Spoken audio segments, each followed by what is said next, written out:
যাবতীয় প্রশংসা আল্লাহ সুবহানাহু ওয়া তাআলার জন্য এবং যাবতীয় দরুদ ও সালাম বর্ষিত হোক শেষ নবীর উপর সাল্লাল্লাহু আলাইহি ওয়াসাল্লাম।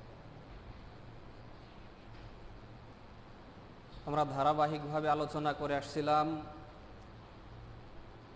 ইসলাম থেকে দূরে সরিয়ে রাখার জন্য ইসলামের শত্রুদের কৌশলসমূহ এই বিষয়ে। আজকে আমাদের আলোচনার শেষ পর্ব। আজকে আমরা ইনশাআল্লাহ এই একই বিষয়ে দুই চারটি কথা বলার চেষ্টা করব ইনশাআল্লাহ। আমরা গত সপ্তাহে বেশ কয়েকটি বিষয় উল্লেখ করেছিলাম। তার মধ্যে একটি বিষয় ছিল মানুষকে ইসলাম থেকে দূরে সরিয়ে রাখার জন্য তাদের অন্যতম একটি কৌশল ইসলামিক সংস্কৃতি এবং পৌত্তলিক যে সংস্কৃতি, এই দুইটাকে মিক্স করে ফেলা। সংস্কৃতির নামে সাংস্কৃতিক ক্ষেত্রে উদারতার নামে মুসলিমদেরকে পৌত্তলিক বানানো, এবারে সুকৌশলে ইসলামিক সংস্কৃতি ধ্বংস করা বা সংকুচিত করা। এই পয়েন্টে আর দুই একটি কথা বলবো। আমরা বর্তমানে মিডিয়ায় দেখতে পাই বাংলাদেশ, ভারত, পাকিস্তান অর্থাৎ এশিয়ার যে সমস্ত অঞ্চলে প্রতি বাৎসরিক মাহফিলগুলো হয়, অর্থাৎ ওয়াজ মাহফিলের কথা বলছি, এই ওয়াজ মাহফিল যাতে বন্ধ হয়ে যায় এই কৌশল বর্তমানে করা হচ্ছে। সুকৌশলে তারা ওয়াজ মাহফিল বন্ধ করার চেষ্টা করছে।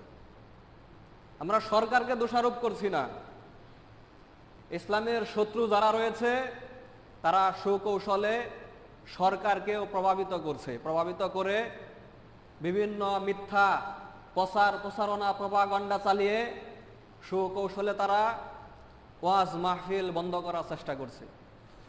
শিক্ষা ব্যবস্থা থেকে তো ইসলামকে সংকুচিত করা হয়েছেই, এখন ইসলাম প্রচারের, ইসলামকে জানা এবং বুঝার অন্যতম একটি মাধ্যম আমজনতা, ছোট বড় এবারে মধ্যবয়সী সকল মানুষের ইসলাম শিখার অন্যতম একটি মাধ্যম হচ্ছে ওয়াজ মাহফিল। ওয়াজ মাহফিলের মাধ্যমে নারী পুরুষ সবাই আমরা ইসলামকে জানতে পারি, ইসলাম সম্পর্কে শিখতে পারি। আজকে তারা এইটাকে টার্গেট করেছে যাতে করে মানুষের ইসলাম শিখার রাস্তা বন্ধ হয়ে যায়। এই জন্য তারা ওয়াজ মাহফিলকে টার্গেট করে তারা ওয়াজ মাহফিলের বিরুদ্ধে বিভিন্ন মিথ্যা প্রপাগান্ডা তারা চালাচ্ছে। তারা মিডিয়ায় বলছে ওয়াজ মাহফিলে নারী বিদ্বেষ প্রচার করা হয়, ওয়াজ মাহফিলে সাম্প্রদায়িক দাঙ্গাকে উস্কিয়ে দেওয়া হয়, ওয়াজ মাহফিলের মাধ্যমে হিংসা বিদ্বেষ সন্ত্রাস ছড়ায়। তারা এরকম মিথ্যা প্রপাগান্ডা চালিয়ে তারা ওয়াজ মাহফিল বাংলাদেশ থেকে, এক কথায় আমাদের এই দক্ষিণ এশিয়া থেকে তারা এই ওয়াজ মাহফিল বিদায় করার মাধ্যমে, বন্ধ করার মাধ্যমে ইসলাম শিক্ষা রাস্তাকে তারা বন্ধ করতে চাচ্ছে। তাদের এই ষড়যন্ত্র কৌশল সম্পর্কে অবগত হয়ে, সচেতন হয়ে আমাদেরকে এখনই পদক্ষেপ গ্রহণ করতে হবে, তা না হলে আমাদের ভবিষ্যৎ খুবই অন্ধকার। আমি এই পর্যায়ে যে পয়েন্টটি উল্লেখ করব, ইসলাম থেকে দূরে সরিয়ে রাখার জন্য তাদের অন্যতম আরেকটি কৌশল ইসলাম ও মুসলিমদেরকে সাম্প্রদায়িক সম্প্রীতি নষ্টকারী বলে প্রচার করা। ইসলামই হচ্ছে সাম্প্রদায়িক সম্প্রীতি নষ্টের অন্যতম কারণ। এই মিথ্যা প্রপাগান্ডা তারা বর্তমানে মিডিয়ায় চালাচ্ছে যে হিন্দু মুসলিম মারামারি, মুসলিম খ্রিস্টান মারামারি, এবার মুসলিম ইহুদি মারামারি, এর অন্যতম কারণ কি, এর জন্য দায়ী কি, এর জন্য দায়ী হচ্ছে ইসলাম। এই মিথ্যা কথা তারা প্রচার করে। এবার তারা সাম্প্রদায়িক সম্প্রীতি নষ্টের জন্য তারা মুসলিমদেরকে সবচেয়ে বেশি দায়ী করে। অথচ আমাদের মুসলিম জাতির আদর্শই হচ্ছে আমরা শান্তির ধারক এবং বাহক। আমরা একজন আরেকজনের সাথে দেখা সাক্ষাৎ হলেই আমরা সালাম বিনিময় করি, আসসালামু আলাইকুম, আপনার উপরে শান্তি বর্ষিত হোক। রাসূল সাল্লাল্লাহু আলাইহি ওয়াসাল্লাম এক হাদিসের মধ্যে বলেছেন, তুমি যাকে চিনো আর যাকে চিনো না সবাইকে তুমি খাদ্য খাওয়াও আর সবাইকে তুমি সালাম দাও, সালাম বিনিময় করো। এটা হচ্ছে আমাদের ইসলাম ধর্মের আদর্শ। অথচ আজকে পৃথিবীর মধ্যে সবচেয়ে শান্তিপূর্ণ জাতি হচ্ছে মুসলিম জাতি। পৃথিবীর মধ্যে আমরা মুসলিম জাতিরা সবচেয়ে শান্তিপ্রিয় জাতি হওয়ার পরেও আমাদেরকে তারা সাম্প্রদায়িক সম্প্রীতি নষ্টকারী হিসেবে তারা আমাদেরকে চিহ্নিত করছে। তারা এই কাজ কেন করছে? মানুষকে সুকৌশলে ইসলাম থেকে দূরে সরিয়ে রাখার জন্য এই কাজ তারা করছে। ইসলাম থেকে দূরে সরিয়ে রাখার জন্য তাদের অন্যতম আরেকটি কৌশল, যে কৌশল সম্পর্কে আমরা সবাই জানি, তারা ইসলামকে এবং মুসলিমদেরকে জঙ্গিবাদের প্রসারের জন্য অন্যতম দায়ী হিসেবে তারা চিহ্নিত করছে। অথচ ইসলামের মাধ্যমেই, শুধুমাত্র একমাত্র ইসলামের মাধ্যমে জঙ্গিবাদ, সন্ত্রাসবাদ নির্মূল করা সম্ভব। আমাদের কোরআন বলছে, কোন ব্যক্তি যদি নিরপরাধ কোন ব্যক্তিকে অন্যায়ভাবে হত্যা করে সেজন্য সমগ্র পৃথিবীবাসীকে হত্যা করলো। কোরআন যেখানে এই কথা বলছে, ইসলামে যেখানে বলা হয়েছে একটা পিপিলিকাকেও অন্যায়ভাবে শাস্তি দেওয়া যাবে না, মারা যাবে না, এর জন্য জবাবদিহি করতে হবে, ওইখানে আল্লাহ সুবহানাহু ওয়া তাআলার সর্বশ্রেষ্ঠ সৃষ্টি তাদেরকে অন্যায়ভাবে হত্যা করা হবে, এটা কি ইসলাম সাপোর্ট করতে পারে? কোশ্চিনকালে ইসলাম সাপোর্ট করতে পারে না। তারা মুসলিমদেরকে জঙ্গিবাদের সবচেয়ে বড় জঙ্গি হিসেবে চিহ্নিত কেন করছে? যাতে করে মানব জাতিকে, হিন্দু, বৌদ্ধ, খ্রিস্টান, এক কথায় অমুসলিমকে ইসলাম থেকে, ইসলামের সুমহান আদর্শ থেকে দূরে সরিয়ে রাখা যায়। তারা ইসলাম ধর্মকে জঙ্গিবাদী ধর্ম হিসেবে কেন চিহ্নিত করছে? যাতে করে ইসলাম ধর্ম থেকে অমুসলিমদেরকে সুকৌশলে দূরে সরিয়ে রাখা যায়। এই জন্য তারা এই ঘৃণ্য কৌশল তারা অবলম্বন করছে। ইসলাম থেকে দূরে সরিয়ে রাখার জন্য তাদের অন্যতম আরেকটি কৌশল, তারা মুসলিমদেরকে কটাক্ষ করে তারা বর্তমানে মিডিয়ায় প্রচার করে মুসলিমরা হচ্ছে মৌলবাদী, মুসলিমরা হচ্ছে গুড়া, মুসলিমরা হচ্ছে কট্টর, মুসলিমরা হচ্ছে রক্ষণশীল। এইগুলো বলে তারা মুসলিমদেরকে ঠাট্টা বিদ্রুপ করে, এইভাবে তারা মুসলিমদেরকে হেয় প্রতিপন্ন করে। আমরা মুসলিমরা আসলেই মৌলবাদী, আমরা মুসলিমরা আসলেই কট্টর, আমরা মুসলিমরা আসলেই গুড়া, আমরা মুসলিমরা আসলে রক্ষণশীল। আমরা কোন ক্ষেত্রে মৌলবাদী, কোন ক্ষেত্রে আমরা রক্ষণশীল, কোন ক্ষেত্রে আমরা গুড়া, এরপরে আমরা মৌলবাদী কোন ক্ষেত্রে? আমাদের ধর্মের নিয়ম নীতি পালনের ক্ষেত্রে আমরা মৌলবাদী, আমরা রক্ষণশীল। আর আমরা মুসলিমরা আমাদের ধর্মের নিয়ম নীতি পালনের ক্ষেত্রে মৌলবাদী হয়ে আমরা সমগ্র বিশ্বের সমগ্র মুসলিমরা আমরা গর্বিত। কারণ আমাদের ইসলামের এমন কোনো নিয়ম নীতি নেই, এমন কোনো আদর্শ নেই যে আদর্শ সমাজের ক্ষতি করে, যে আদর্শ মানব জাতির বিরুদ্ধে যায়, যে আদর্শ সন্ত্রাসবাদকে উস্কে দেয়, যে আদর্শ হানাহানি করতে বলে, যে আদর্শ খুনাখুনি করতে বলে। যেহেতু আমাদের ধর্মের কোনো মূলনীতি সন্ত্রাসবাদকে উস্কে দেয় না, এজন্য আমরা মৌলবাদী হয়ে আমরা মুসলিমরা গর্বিত। আমরা মৌলবাদী কোন ক্ষেত্রে? আমরা বেপরদার ক্ষেত্রে আমরা মৌলবাদী। আমরা চাই না আমাদের মা বোনরা তারা বেপরদা হয়ে শরীরের অংশ দেখিয়ে, পেট পিঠ দেখিয়ে, গলা ঘাড় দেখিয়ে তারা পাপী হোক, আমরা এইটা চাই না, এই জন্য আমরা মৌলবাদী। আমরা মুসলিমরা রক্ষণশীল কেন?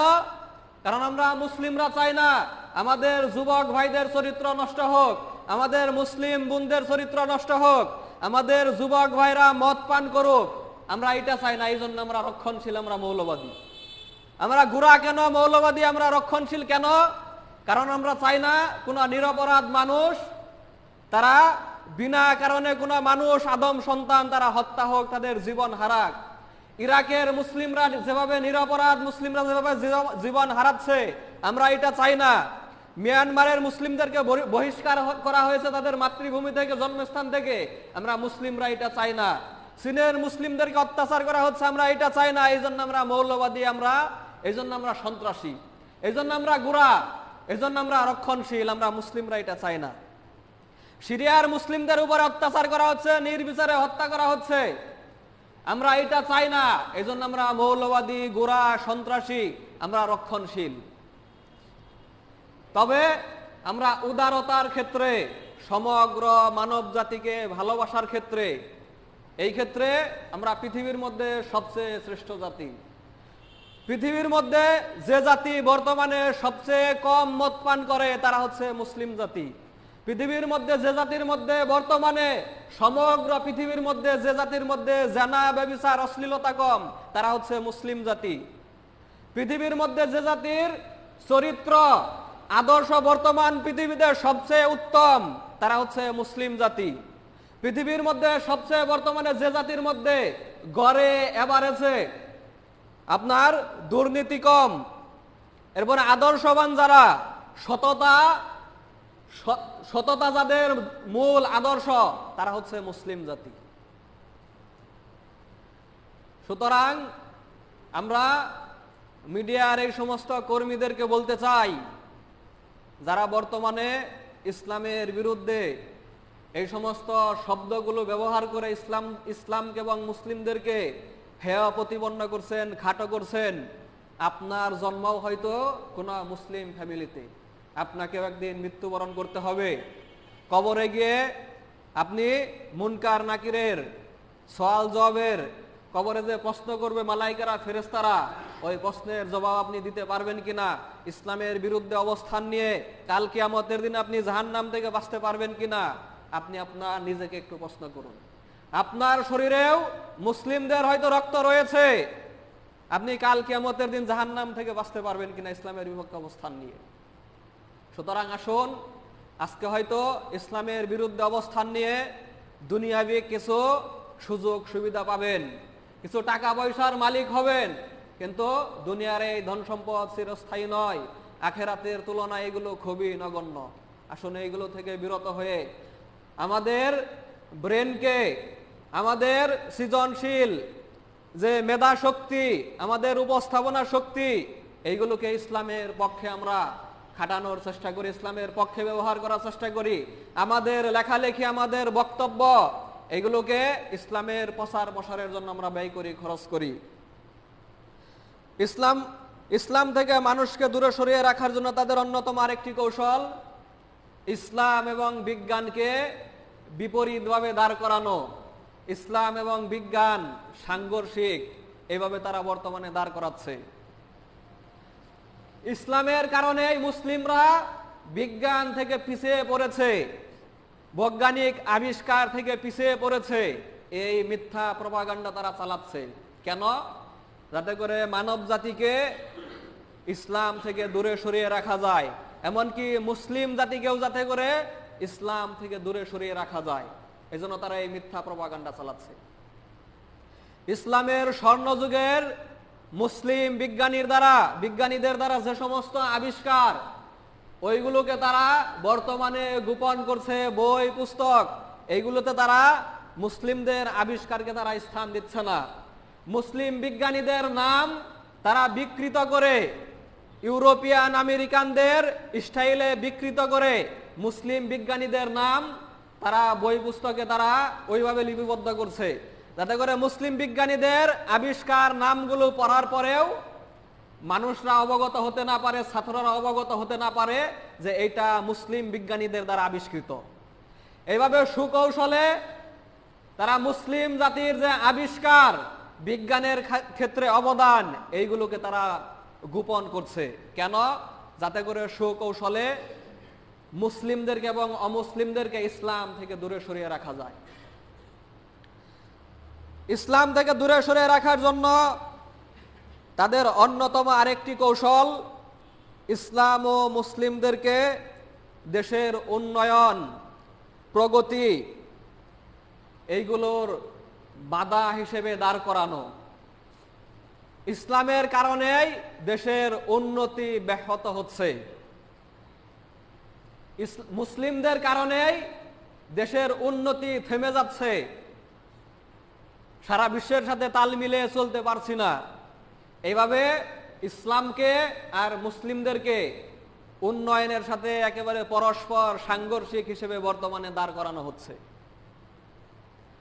আর যত আপনি অশ্লীলতা করতে পারবেন, অমুসলিমদের, ইহুদি খ্রিস্টানদের কৃষ্টি কালচারের অনুসরণ করবেন, বেহায়াপনা বেলেল্লাপনা করবেন,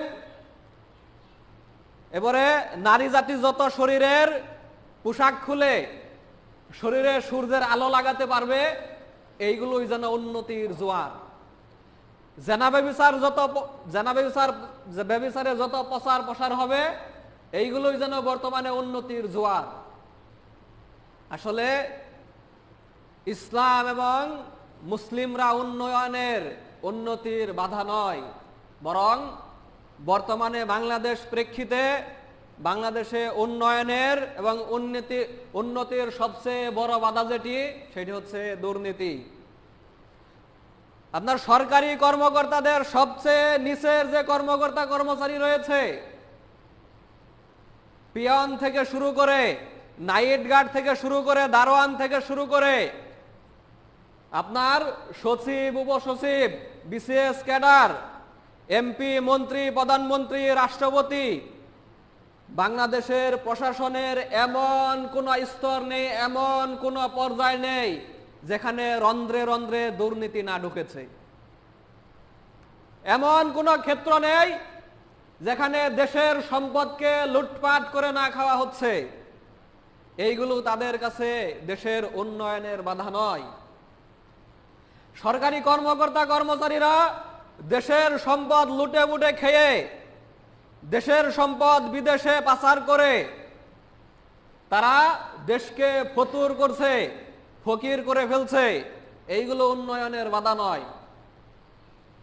সরকারি কর্মকর্তা কর্মচারীরা বিদেশ ঘরবাড়ি করছে, যাতে করে দেশের পরিস্থিতি খারাপ হলে ইউরোপ, আমেরিকার কান্ট্রিতে পাড়ি জমানো যায়।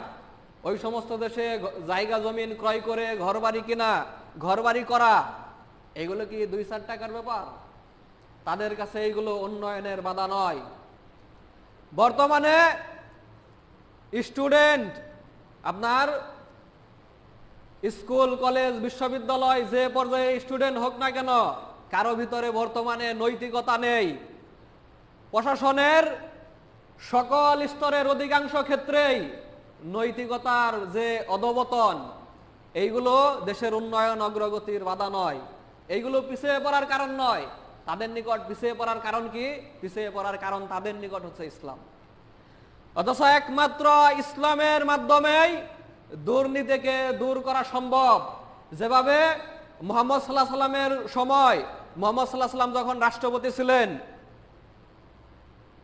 তার সময়ে যেভাবে পৃথিবী থেকে তার শাসনামলে যেমন দুর্নীতি দূর হয়েছিল, আবু বকর রাদিয়াল্লাহু তাআলা আনহুর খেলাফত কালে যেভাবে দুর্নীতি দূর হয়েছিল, উমর রাদিয়াল্লাহু তাআলা আনহুর খেলাফতের সময় যেভাবে দুর্নীতি দূর হয়েছিল, উসমান রাদিয়াল্লাহু তাআলা আনহুর সময় যেভাবে দুর্নীতি দূর হয়েছিল, আলী রাদিয়াল্লাহু তাআলা আনহুর সময় যেভাবে দুর্নীতি দূর হয়েছিল, মুসলিম জাতিরা যেভাবে উন্নয়ন অগ্রগতির চরম শিখরে পৌঁছেছিল, যে আদর্শের মাধ্যমে তারা এই উন্নতির শিখরে পৌঁছাতে পেরেছিল, ওই আদর্শ বাস্তবায়নের মাধ্যমেই, অর্থাৎ ইসলামকে বাস্তবায়নের মাধ্যমেই, দেশে ইসলামকে প্রয়োগ করার মাধ্যমেই দেশ থেকে দুর্নীতি দূর করা সম্ভব এবং দেশের উন্নয়ন এবং প্রগতি এইগুলো সম্ভব। ইসলাম ছাড়া দেশের উন্নয়ন এবং প্রগতি কোশ্চিন কালেও সম্ভব নয়। উমর রাদিয়াল্লাহু তাআলা আনহু কেমন শাসক ছিলেন? নিজের কাঁধে করে খাদ্য বহন করে, আটার বস্তা বহন করে রাত বিরাত তার রাজ্যে ঘুরে ঘুরে তিনি দেখেছেন কোন ব্যক্তি অনাহারে রয়েছে, নিজে তার পিঠে বহন করে খাদ্য পৌঁছে দিয়েছেন। এই রকম নেতা হলে দেশের উন্নয়ন সম্ভব। সমগ্র দেশবাসীকে জুব্বার কাপড় বিতরণ করে দিয়েছেন। তার ভাগ্যেও একটি জুব্বার কাপড় তার ভাগ্যেও পড়েছে। ওই জুব্বার কাপড়ে তার জুব্বা হচ্ছে না, কাপড় কম পড়ে যাচ্ছে। তার ছেলের ভাগ্যে যেটি পড়েছিল ওইটা, অর্থাৎ আব্দুল্লাহর ভাগ্যে যেটি পড়েছিল ওইটা উমর রাদিয়াল্লাহু তাআলা আনহুকে উপহার দিলেন, হাদিয়া দিলেন। দুইটা মিলিয়ে তিনি একটি জুব্বা তৈরি করলেন। তিনি ওই জুব্বা গায়ে দিয়ে যখন মানুষের সামনে বের হলেন, জনগণ তখন তাকে বলল, আপনি যে কাপড়টি পেয়েছেন ওই কাপড়ে তো আপনার এত বড় লম্বা জামা হওয়ার কথা ছিল না, নিশ্চয় আপনি দুর্নীতি করেছেন। তখন উমর রাদিয়াল্লাহু তাআলা আনহু তার ছেলের দিকে ইশারা করে বললেন যে এর জবাব আমার ছেলেই দিবে। আব্দুল্লাহ রাদিয়াল্লাহু তাআলা আনহু বললেন, উমর রাদিয়াল্লাহু তাআলা আনহু যে কাপড় তার ভাগ্যে পেয়েছে ওইটুকুতে তার জুব্বা হতো না, আমার ভাগের অংশ দিয়েছি, এই দুইটা মিলে তিনি জুব্বা তৈরি করেছেন। এই রকম রাষ্ট্রপতি হলে, প্রধানমন্ত্রী হলে, এই রকম নেতা হতে পারলেই দেশের উন্নয়ন এবং প্রগতি এই ক্ষেত্রেই সম্ভব। এই রকম নেতা না হলে দেশের উন্নয়ন সম্ভব নয়। ইসলাম কোশ্চিনকালেও দেশের উন্নয়ন এবং প্রগতির বাধা নয়। দেশের উন্নয়ন এবং প্রগতির বাধা হচ্ছে আমাদের নৈতিকতায় ধস, দুর্নীতি, এইগুলো হচ্ছে দেশের উন্নয়ন এবং প্রগতির বাধা। তারা এই অভিযোগ ইসলামের বিরুদ্ধে, মুসলিমদের বিরুদ্ধে কেন দেয়? যাতে করে ইসলাম থেকে মানুষকে সুকৌশলে দূরে সরিয়ে রাখা যায়।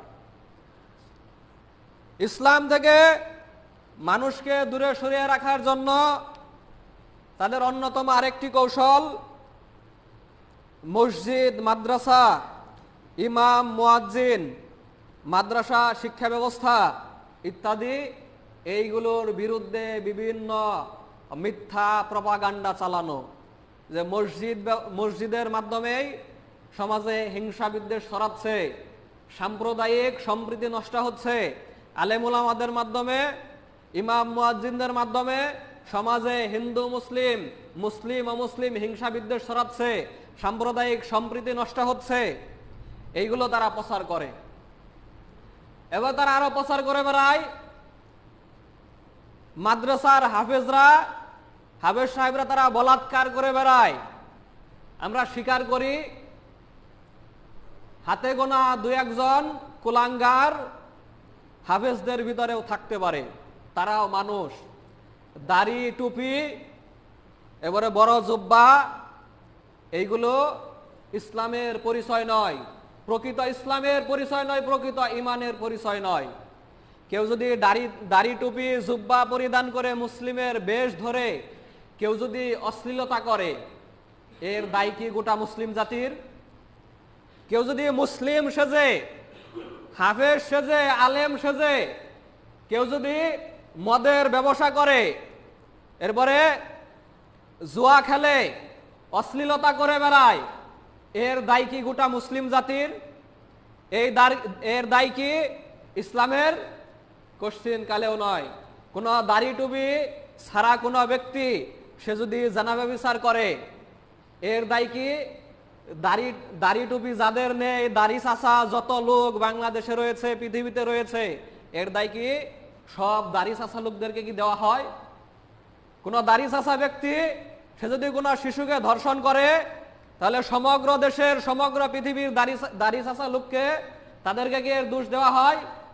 কোন দাড়ি চাচা একজন ব্যক্তি যদি সে দুর্নীতি করে, প্রতারণা করে, দেশের সম্পদ লুটে পুটে খায়, মেরে খায়, এর দায়ভার কি সমস্ত দেশের দাড়ি চাচা লোকদেরকে, সমগ্র পৃথিবীর দাড়ি চাচা লোকদের উপরে কি এর দায়ভার চাপানো হয়? আমরা এই ক্ষেত্রে চাপাই না। দাড়ি চাচা লোকেরা, স্কুল কলেজের ইউনিভার্সিটির শিক্ষকরা, ছাত্ররা 50টি 100টি করে ধর্ষণ করে, ওইগুলোর ভিডিও করে তারা ইন্টারনেটে আপলোড করে। এইগুলোর প্রচার প্রসার তেমন হয় না, কিন্তু নামে মাত্র হাফেজের লেবাস পরে, দাড়ি টুপির লেবাস পরে দু একটি অপকর্ম যারা করে, আমি পূর্বেই স্বীকার করেছি হাফেজদের মধ্যেও আলেম ওলামাদের মধ্যেও দুই একজন কুলাঙ্গার থাকতে পারে, সব জাতির ভিতরেই সবার ভিতরেই দুই একজন কুলাঙ্গার রয়েছে।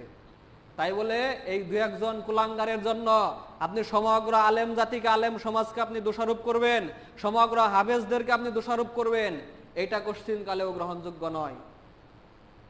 তারা এই কাজগুলো কেন করে? দুই একজন লোকের দোষকে সমগ্র মুসলিম জাতির উপরে, সমগ্র আলেমদের উপরে, হাফেজদের উপরে তারা কেন চালায়? এর দোষারোপ তারা কেন দেয়? যাতে করে সুকৌশলে ইসলাম থেকে মানুষকে দূরে সরিয়ে রাখা যায়, এই জন্য তারা এই কাজটি করে। ইসলাম থেকে দূরে সরিয়ে রাখার জন্য তাদের অন্যতম আরেকটি কৌশল, সমগ্র বিশ্বে ইসলামোফোবিয়া অর্থাৎ ইসলাম ভীতি ছড়িয়ে দেওয়া। ইসলাম মানে আতঙ্কের নাম। 9/11-এর পরে থেকে লাদেনের নামে যে সত্য হোক বা মিথ্যা হোক মিডিয়ার মাধ্যমে যে নিউজ আমরা জানতে পেরেছিলাম যে লাদেন বোমা হামলা করেছিল আমেরিকা টুইন টাওয়ারে, আজ পর্যন্ত আদৌ এই ঘটনা সত্য না মিথ্যা এটা স্পষ্ট নয়। ওই ঘটনার পর থেকে বর্তমান আজ পর্যন্ত ইসলামের বিরুদ্ধে একটি প্রচার প্রচারণা চালানো হচ্ছে। ইসলাম মানে ভীতির নাম, আতঙ্কের নাম। এই আতঙ্ক ভীতি তারা কেন ছড়াচ্ছে? যাতে করে ইসলাম থেকে মানুষকে দূরে সরিয়ে রাখা যায়। ইসলাম থেকে দূরে সরিয়ে রাখার জন্য তাদের অন্যতম আরেকটি কৌশল, মুসলিমদের বিরুদ্ধে মিডিয়ার মাধ্যমে মুসলিমদের বিরুদ্ধে হিংসা, বিদ্বেষ, শত্রুতা, ঘৃণা নানানভাবে এইগুলো প্রচার করা, এইগুলো ছড়িয়ে দেওয়া। এই কাজ তারা কেন করছে? যাতে করে সুকৌশলে মানুষকে, অমুসলিমদেরকে ইসলাম থেকে দূরে সরিয়ে রাখা যায়। ইসলাম থেকে দূরে সরিয়ে রাখার জন্য তাদের আরেকটি অন্যতম কৌশল পদক্ষেপ, ইসলামের বিভিন্ন বিষয় নিয়ে, আল্লাহ তাআলার অস্তিত্ব, রাসূল সাল্লাল্লাহু আলাইহি সাল্লামের চরিত্র, রাসূল সাল্লাল্লাহু আলাইহি সাল্লামের বহুবিবাহ, সাহাবীদের চরিত্র, তাবিঈদের চরিত্র, এরপরে তাকদীরের উপরে বিশ্বাস, আখিরাতের উপরে বিশ্বাস, ফেরেশতাদের উপরে বিশ্বাস, জান্নাত জাহান্নামের উপরে বিশ্বাস, এইগুলোর উপরে সন্দেহ, সংশয় সৃষ্টি করা যে আল্লাহর অস্তিত্ব নেই, রাসূল দুশ্চরিত্র লোক ছিলেন, এই জন্য বহুবিবাহ করেছিলেন, সাহাবীগণ দুশ্চরিত্র লোক ছিলেন, তারা কেন বহুবিবাহ করেছিলেন, সাহাবারা কেন যুদ্ধ করেছিলেন ইসলামের পক্ষ নিয়ে। তাকদীর বলতে কোনো কিছু নেই। তাকদীর যদি থাকেই তাহলে পাপের জন্য আল্লাহ তাআলা আমাদেরকে শাস্তি দিবেন কেন? যদি তাকদীর থেকেই থাকে, আল্লাহ যদি জান্নাত জাহান্নাম নির্ধারণ করেই থাকেন, তাহলে এর পাপের দায়ভার হচ্ছে আল্লাহ তাআলার। এই সমস্ত সংশয়, সন্দেহ তারা ছড়িয়ে দিচ্ছে। আখিরাত বলতে কোনো কিছু নেই, কারণ বিজ্ঞান দিয়ে আখিরাত প্রমাণ করা যায় না। এই সমস্ত সংশয়, সন্দেহ তারা তৈরি করছে। জান্নাত জাহান্নাম বলতে কিছু নেই, কারণ এটা সচক্ষে দেখা যায় না। জান্নাতে পুরুষদেরকে কেন 70 জন হুর দেওয়া হবে? তাহলে জান্নাত কি পতিতালয়ের নামান্তর নয়?